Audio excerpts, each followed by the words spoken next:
Hi, this is John from Dark Games, and in this week's devlog, we're going to cover the work we did in the last week and a half. We spent a lot of time with UMA, and we used two features that I hadn't used before, so I want to kind of document those in the video today. And those are utility slots and tags. So the idea is that with UMA, you have multiple slots you can define in any given race. Typically, you have a hair slot like you see on the left. You have a head or helmet slot like you see on the right. We're going to try to combine those two things so that you can have hair underneath the helmet, like you saw in the intro video.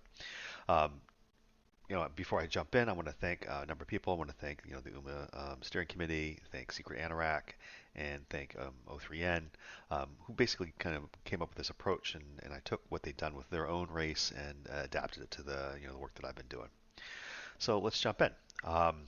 The first thing we need to do is go into Blender and modify this hair. We're going to create a new copy of it. We're going to name it basically the same thing. We call it the hair hide.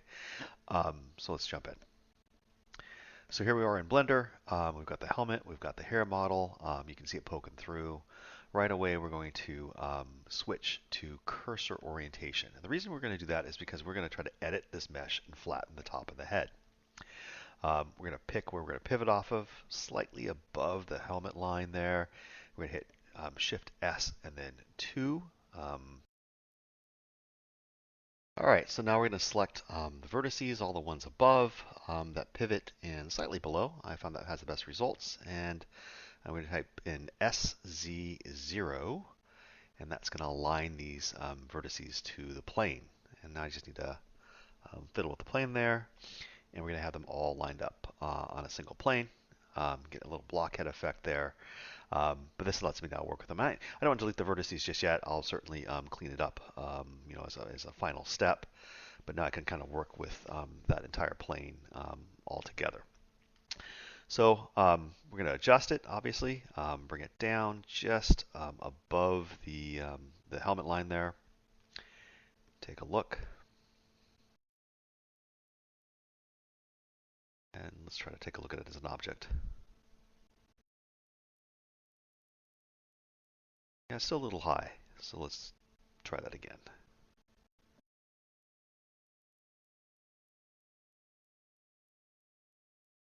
I think that looks good. Awesome. So now we have the hair model. It's flattened on top, so it's not poking through the top of the helmet. We still have some issues we've got to clean up, obviously. The sides and the back, they kind of just abruptly start.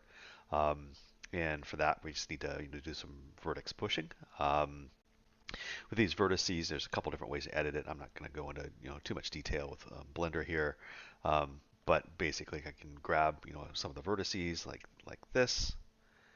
Just kind of just drag them to fit underneath the helmet, and that looks okay. It depends on the hairstyle. That might work just fine.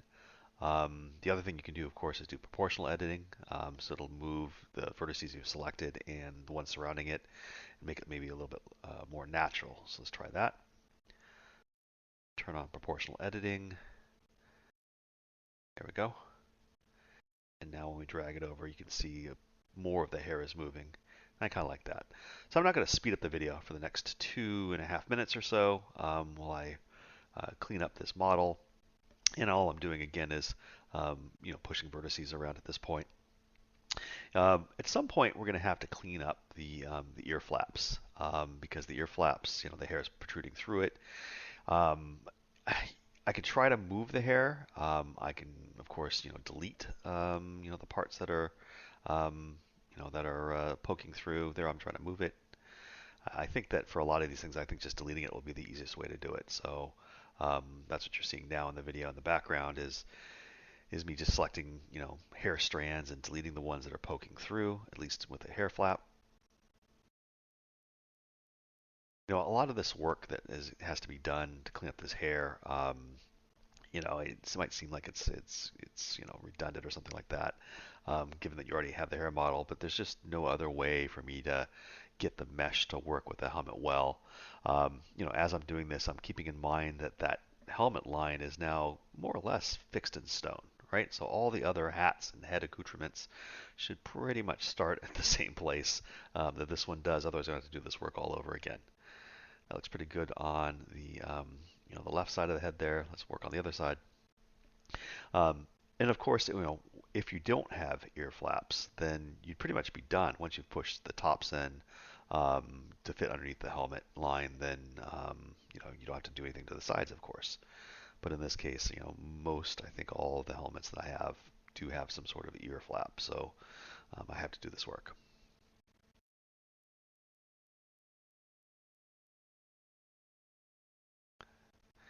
And once I get to the front here, I've got a decision to make. I can delete them. I can try to move them.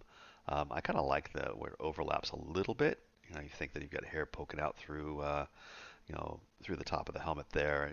Some of it might bleed out on top of the ear flap there. So I have to be too careful with those.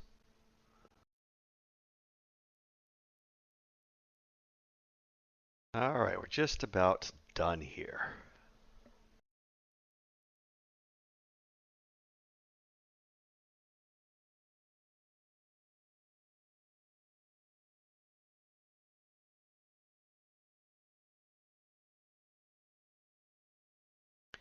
All right, let's take a look. So spin it around.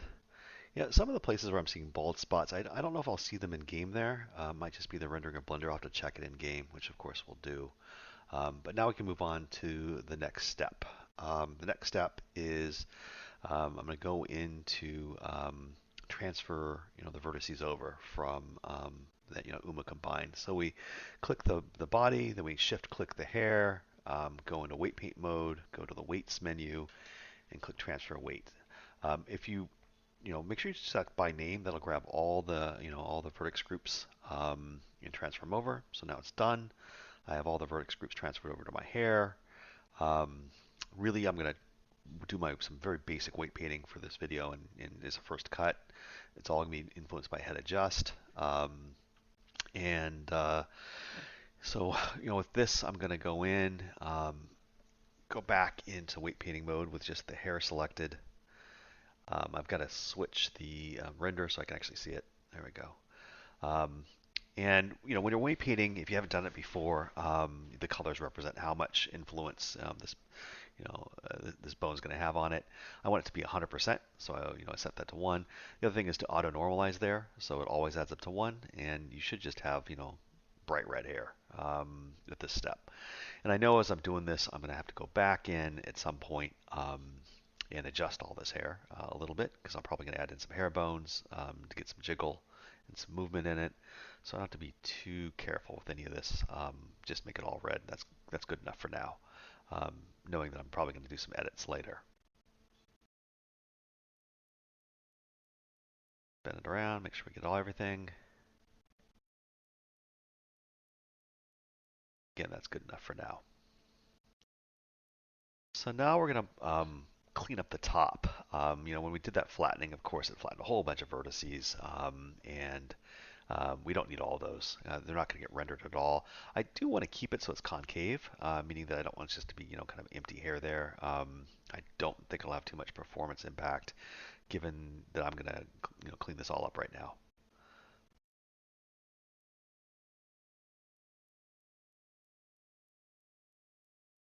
So we're just selecting vertices, top and bottom, as it were. Probably better if I turned on X-ray. Yeah, so X-ray lets me select vertices on both sides, so I'm just going to reselect all these. We're just trying to get the center top of that. I don't want to grab the edges because that would influence the geometry that you'd see.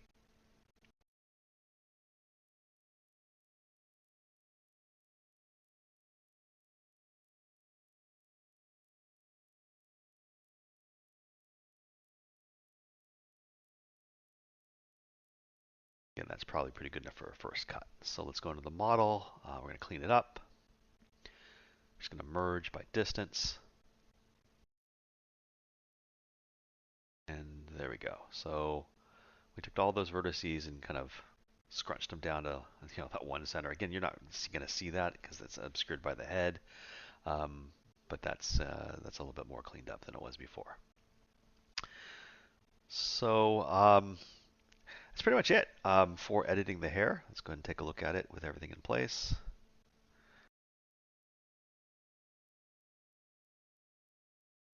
The merging doesn't look like it had any impact, which is good.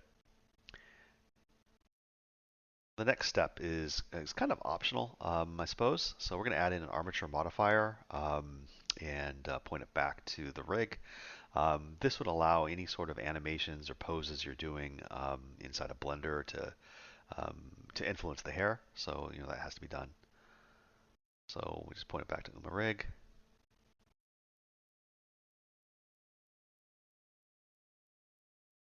Now we're going to click that. We're going to turn the rig back on.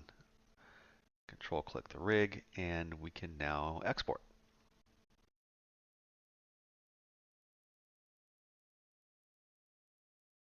Awesome. So we've exported it, and now we're back in the game. Do a quick check to see if we got both the rig and the hair. We do. We'll drag that model over into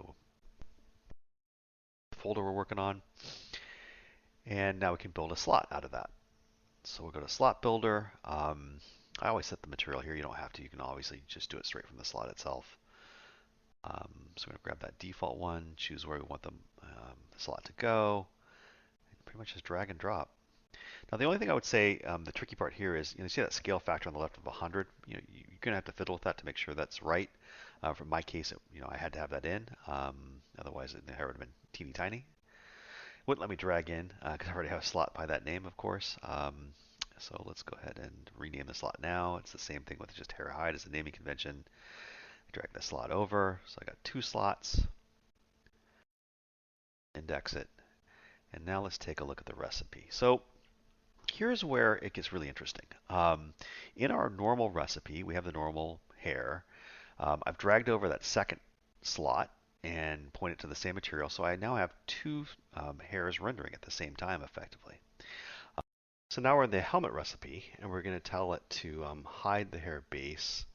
And importantly, we're telling it to hide a slot that we've added to the race. So we've got the hair, and then we've got the hair hide. So that hair hide is where a utility recipe lives. So whenever I equip this helmet, the hair hide utility recipe will be suppressed. So let's go and take a look at that utility recipe now.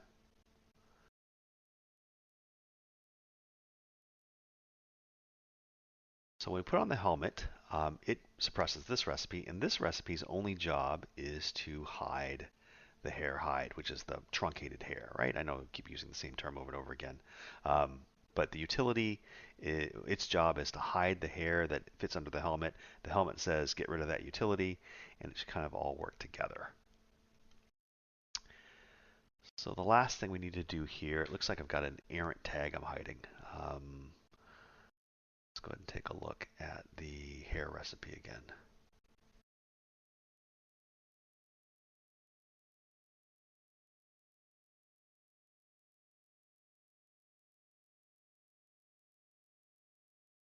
I probably got a tag hidden here that I don't need to, so let's clean that up.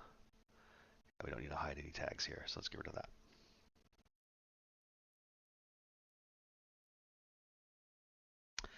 Awesome, it's working. So we've got the helmet on, the helmet's telling it to suppress that utility recipe, and therefore the only thing that's rendered in the hair is the hair that fits under the helmet. If I remove the helmet, then the utility takes effect, and it hides the helmet hair, and you kind of go back and forth. So this is how you can use the UMA slots and the utility recipes together to get one recipe to influence another. That's it for this evening. Have a good night.